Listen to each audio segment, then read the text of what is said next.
What's up everybody, welcome back to the channel and to another Outriders video.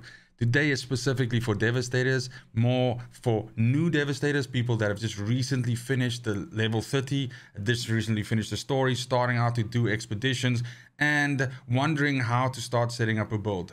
This will be especially useful to anybody that doesn't have access to level 3 mods or great legendary weapons to speak of, and this can be considered a blueprint as a starting point for you to build a Devastator that is eventually able to do CT15s incredibly comfortably. But as usual, if you enjoy the video or find it useful in any way, please do consider giving a like, subbing to the channel, maybe sharing the video with a buddy. It does help the channel grow and it just means a whole lot to me. But without any further ado, let's go.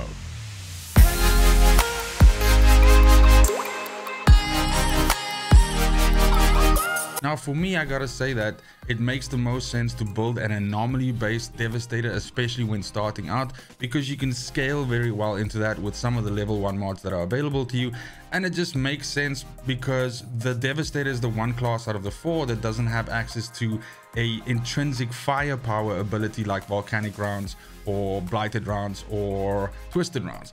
So anomaly just makes a little bit more sense, and it allows you to tap into a mechanic that the Devastator is well known for, and that is bleeding enemies. This is of course also an effect that's caused by your melee as a Devastator, so it just makes a lot of sense that we tap into that and we try to exploit that as much as possible. Now the footage that you see running in the background is me running a CT15 with the build that we're going to look at, and it is incredibly slow and steady is the best way that I can describe it. And this is kind of like the way that you can describe Devastators in general. Now Devastators are not known for their burst damage. I'm not saying it's impossible to build them that way, you definitely can, but mostly Devastators are this essentially this, you know, relentless force that moves through a map, bleeds things, causes debuffs on them, and essentially herds large groups of enemies together and then smashes them with earthquakes or endless mass or something like that. So we're definitely tapping into that with this build because it is just so very efficient. The build probably works its best on monster maps and slightly less efficient on maps against human enemies, and that's just simply because you are like essentially moving forward and casting your abilities in a cone the entire time, specifically earthquake and impale, and so it just helps if stuff, you know, naturally funnels towards you in a line. But you are able to hit stuff up and below you and further back with some of the range enhancements that we have on the skills.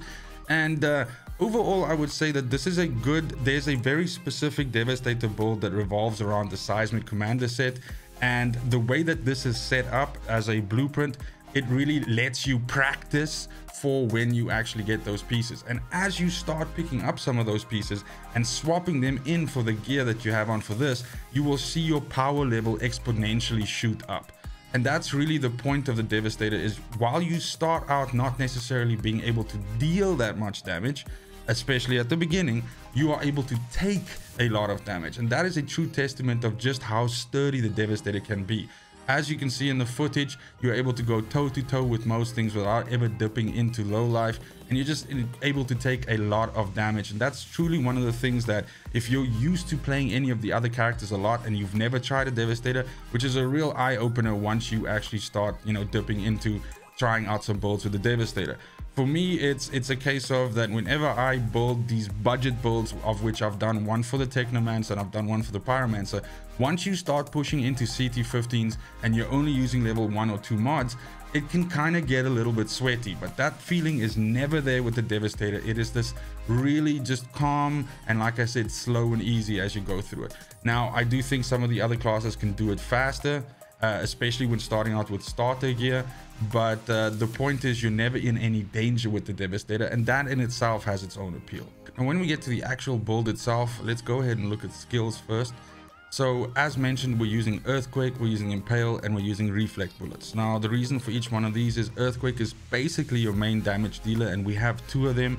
They deal some damage in front of you, and they also apply bleed to stuff with a mod that we put on there. And this is on a 6.6 second cooldown, so you can Earthquake 2 times every 6.6 seconds, which is great. We use Impale on here, and Impale is the main way in which we actually deal a little bit of additional damage to captains and elites. The point, the interesting thing as well is that due to the fact that Impale also heals you for so much, this definitely helps as a, in a way, an oh shit button if you feel that you are taking a little bit of too much damage. then you can essentially impale one or two low enemies, low on life enemies, and that'll keep you topped up with some armor and health regeneration. And then last but not least, we are using reflect bullets, and that's not so much for us to reflect bullets, because I just mentioned that this build does really well on monster maps and monsters don't shoot, but it does allow us to ramp up damage, because there's in the bottom tree of a Devastator, there's a way for you to get additional anomaly power every time you apply a protection effect, of which reflect bullets is one. And one last thing, impale's cooldown is fairly high. We do also have access to 2 impales, but it's fairly high at 16 seconds. So impale for me in this build, this way that I have it set up here, without, you know, dipping into some later mods which make impale's cooldown a lot less, I would say that I don't use impale the whole time as it comes off cooldown, but rather use it selectively at times when it makes sense. Now, I also think it's important to mention just here that I haven't optimized this gear in any way. So in some cases, you'll see that I have increased the cooldown reduction. In some cases, I've increased the status power. But in most cases, you'll see that I haven't spent shards to update this gear. So the footage that you were seeing earlier was playing it like this. So of course, if you actually spend some shards on this gear, you pump up the anomaly a bit and get it higher than 150, which it is kind of like at this level, then of course you'll also start noticing more damage and you'll see the build perform better. But specifically when we look at weapons, I am using a light machine gun here, which I just picked up from the shop. It doesn't have a fairly high damage roll of 84k, but again, most of our damage, in fact, read it as 95% of your damage is going to be coming from your skills, and that means it's anomaly power. So on here I have death change. Death change is a great, it's a often overlooked tier 2 mod, and this essentially puts a dot on an enemy, and this dot ticks down for 200 damage over 3 seconds, and you can apply this dot every 2 seconds, so it's pretty cool. And then I have clip roller on here, which means that, you know, I'm shooting my light machine gun. Once I get below 50 bullets and I roll, then my gun is refilled again. So it means I never have to suffer from a reload animation. But again, it doesn't really matter. The gun is more like just something that I carry around and ping stuff with death chains every once in a while, as again, the majority of our damage is actually coming from the skills. Now, when we go over to the armor itself, what you want to be targeting is you want to be getting obviously anomaly power, and then you want to be getting as much cooldown reduction as you can. And then as a side to that, another good thing to also stack is status power. The reason why we want to stack status power is status power makes your bleeds tick for longer. And so therefore it makes you also deal overall more bleed damage, and you'd be amazed to see how much those bleed ticks actually go for, and how big of a portion of your damage actually comes from the bleeds. Also know that when you're dealing damage like that, you're getting life back in. So it really is a great way for you to essentially keep yourself topped up. And instead of going status power, you could also go anomaly power, cooldown reduction, and skills life leech, like I have on this piece here, which again just means that you're getting so much life incoming that it's just once again really impossible to die. Now I have blood shock on here and rivers of blood. What this does is earthquake by itself only deals anomaly damage, but once you put blood shock on, it makes those enemies that are hit by the earthquake also bleed. Now that synergizes well with the build in general, but it also allows you to use impale to greater effect, because we have rivers of blood on here, which says that when you use impale on something that's bleeding, it does 50% more damage, which is pretty cool. Then we go over to the chest. We have ground crush on here and impaler. Now ground crush just makes the base damage of earthquake deal more, and because you can drop 2 before every cooldown, this is almost a 200k increase for you.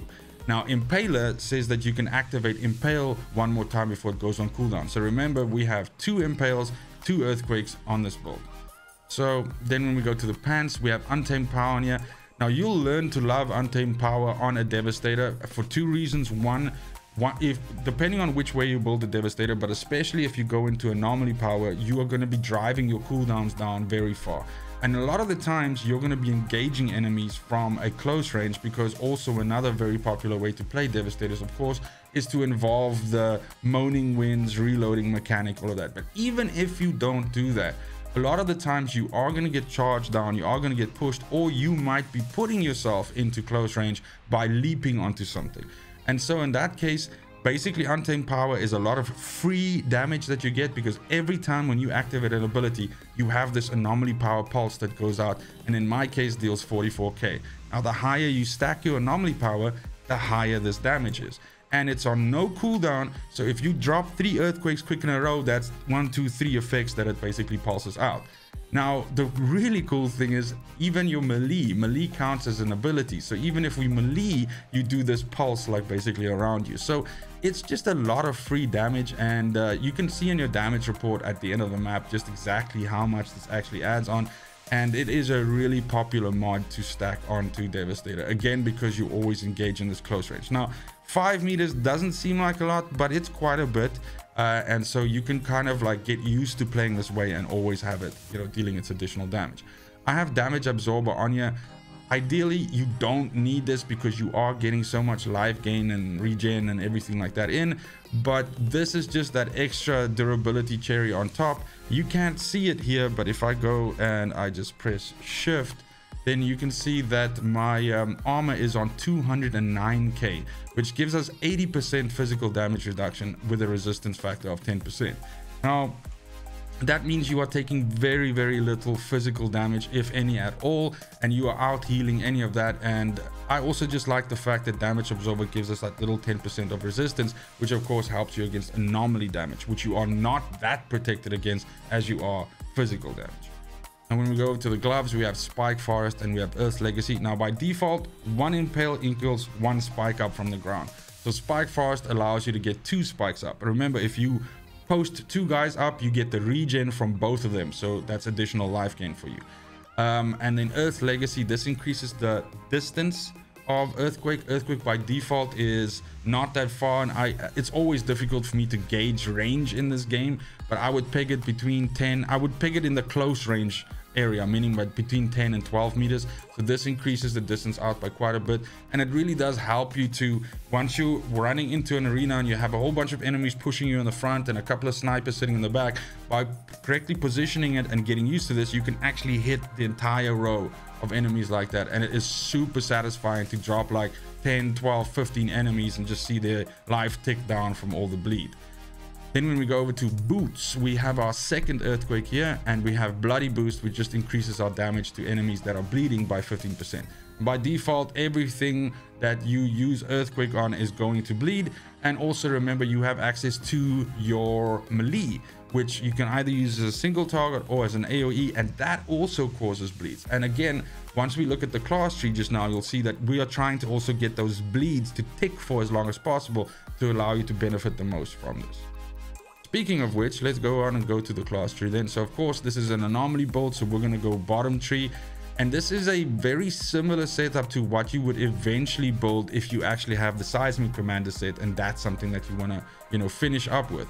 So you are going to be picking up as much anomaly power as you can. You do want to be picking up cooldowns as you go along.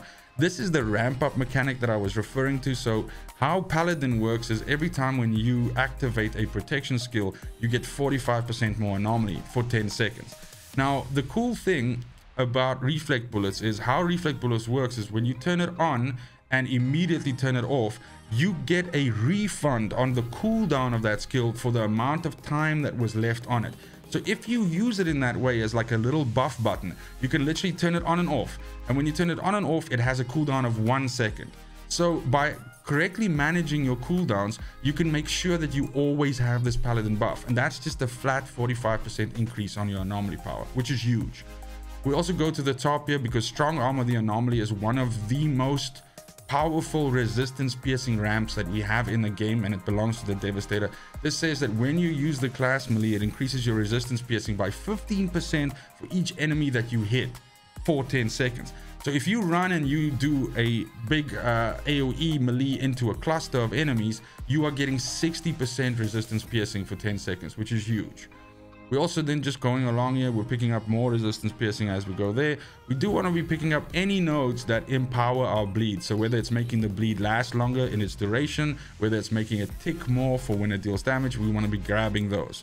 We do also get Executioner, which makes us deal 20% more damage against enemies that are below 30% life. This is kind of really good on the Devastator because a lot of the times you are going to hit stuff and they won't outright die from Earthquake or the second Earthquake, but the bleed's going to tick them into this range. And once it gets into the 30% life range, then those bleed ticks also tick for 20% more.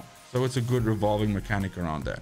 Again, like I said, we pick up Red Rivers, we pick up Bloodbath, because these all empower our bleed, and a lot of our damage comes from that. Protected from the Anomaly is phenomenal, and that's essentially how we get to 209k armor. This gives you 40% of your Anomaly power as armor, and it just makes you beefy as fuck. So you definitely want to be picking that up. You want to be getting Skilled Sentry, which increases your armor and your resistance by 20%. For 10 seconds every time a skill ends. Now you're constantly going to be using skills, and you're constantly going to be using Earthquake when it's off cooldown. So as soon as you do that, and again, even if you melee, it also counts as that. As soon as you do that, you get this increased armor by 20% and increased resistance by 20%. And this node on the class tree alone is the reason why you see such an incredibly beefy Devastator running around and not taking any damage. Now, again, Bloodbath we get, and then last but not least, we do pick up Earth's Heritage, because it gives us a flat 50% damage increase to 2 of our skills, to Impale and to Earthquake, and that's just really good. That's it for the build, guys. Thank you so much for watching, especially if you watched it this far. Let me know in the comments down below if you've started your Devastator journey and what you think about the character class in general, if you're about to start one, if you're thinking about it. But for me, the objective with this and the other 2 videos that I've done, which were kind of like in the same topic range, is that I want this to be an idea of, like I said, a blueprint where you can start out, but also a great way for you to practice and to learn the class. Because the idea is we're using I mean, there's some debate about, you know, how good Impale is and whether it isn't, and generally it's not really loved by the community. I myself, I think it's pretty good to chunk down damage, and I do like the fact that it gives you all this, you know, life regen and everything for you and your party, which is fantastic.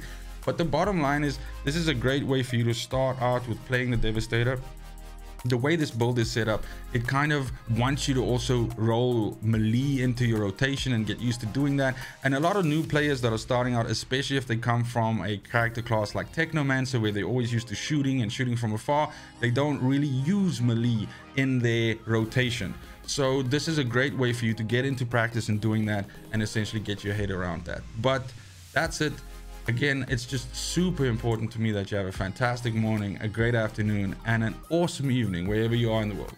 And until next video, fucking cheers. They want the best of me now, best of me now, best of me now, best of me. They want the best of me now, best of me now, best of me now, best of me.